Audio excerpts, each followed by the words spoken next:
বেশি, মানে সেইটার কারণটা কি? এবং ট্রুলি অলরাউন্ডার আমাদের আসলে নেই, এটা নির্বাচকদেরও দোষ দিয়ে লাভ নেই, ট্রু অলরাউন্ডার আমাদের নেই, কিন্তু তারপরও চেষ্টা করা হচ্ছে শেখ মেহেদী, রিশাদ কিংবা সাইফুদ্দিন তাদেরকে রাখার।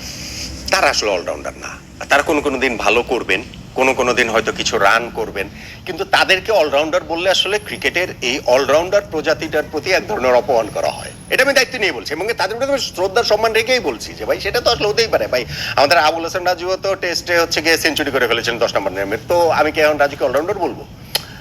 এরা অলরাউন্ডার না। এবং এইখানে আপনি যেটা রাজীব ভাই বলেছেন রাইটলি পয়েন্ট আউট, সিলেকশন প্যানেলকে এখানে দোষ দিলাম না, আমাদের অলরাউন্ডার নাই। আমাদের এমন কেউ নাই সাকিব আল হাসানের পরে যাকে আমরা সত্যিকার অর্থ অলরাউন্ডার বলতে পারি। সো সেই ক্ষেত্রে আপনি কি করবেন? সেই ক্ষেত্রে আপনি হচ্ছে কি স্পেশালিস্টদের উপরে রিলাই করবেন। এখন আপনি যখন যদি আপনি 5টা পেস বোলার নেন, আমার হিসাব হচ্ছে কি আপনি 5 পেস বোলার নিলে আপনি 5 পেস বোলারই নেবেন, জেনুইন পেসারই নেবেন।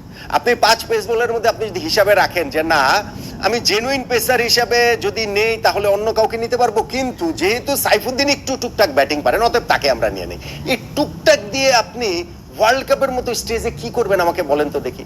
সো এই জায়গাটাতে আমার সিরিয়াস আপত্তির জায়গা রয়েছে। আমার কাছে স্পিনারের চেয়ে পেসারের সংখ্যা বেশি। হ্যাঁ ঠিক আছে, বাংলাদেশে এই জায়গাটাতে পেসারদের যেহেতু বডি ম্যানেজমেন্টের ব্যাপার রয়েছে, ইনজুরি ম্যানেজমেন্টের ব্যাপার রয়েছে, সেই বিষয়টি আমি মাথায় রাখে ওটা বলতে পারি, কিন্তু 3 জন স্পিনার, 5 জন পেস বোলার এবং 7 জন ব্যাটসম্যান, 8 জন বোলার, এই ইকুয়েশনটা ভাই আমার কাছে হাস্যকর লাগছে। লাস্ট প্রশ্ন এক কথায় উত্তর দিবেন। আমরা তো এই দলটা দিয়েছি ইন্ডিয়াতে খেলা হবে ভেবে, যদি বাংলাদেশকে শ্রীলঙ্কায় খেলতে হয় কিংবা বাংলাদেশ যদি তার অবস্থান স্ট্রং থাকে এবং আইসিসিও চেঞ্জ করে, তাহলে কি দলে কোনো পরিবর্তন আসতে পারে? যেহেতু 20 তারিখ পর্যন্ত চেঞ্জ করা না, কোনো রকম কোনো পরিবর্তন আসবে না। কিন্তু যদি ফেসবুকে কোনো দাবি ওঠে, ধরেন সাব্বির রহমান ঢাকাকে আগামী ম্যাচ জিতিয়ে দিলেন, একটা 13 বলে 17 রানের ইনিংস খেলে ফেসবুকে ব্যাপক দাবি উঠলো যে সাব্বির রহমানকে দলে চাই, ধরেন নাসির হোসেনকে দলে চাই, ক্রিকেট বোর্ড সেটা করে ফেলবে, এই সিলেকশন প্যানেল সেটা করে ফেলবে। কিন্তু ক্রিকেটের পার্সপেক্টিভ থেকে ইন্ডিয়া থেকে খেলা যদি শ্রীলঙ্কাতে যায় ওইটাতে চেঞ্জ হবে বলে আমার কাছে মনে হয়। ধন্যবাদ আপনাকে নোমান মোহাম্মদ আমাদের স্টুডিওতে আসার জন্য। আজকের মতো আমরা এখানেই শেষ করছি। আমরা অপেক্ষা রয়েছি বাংলাদেশ ক্রিকেট বোর্ড কোন অবস্থান নেয় এবং কোন পথে যায় বাংলাদেশের বিশ্বকাপ ভারত। সবাই ভালো থাকবেন।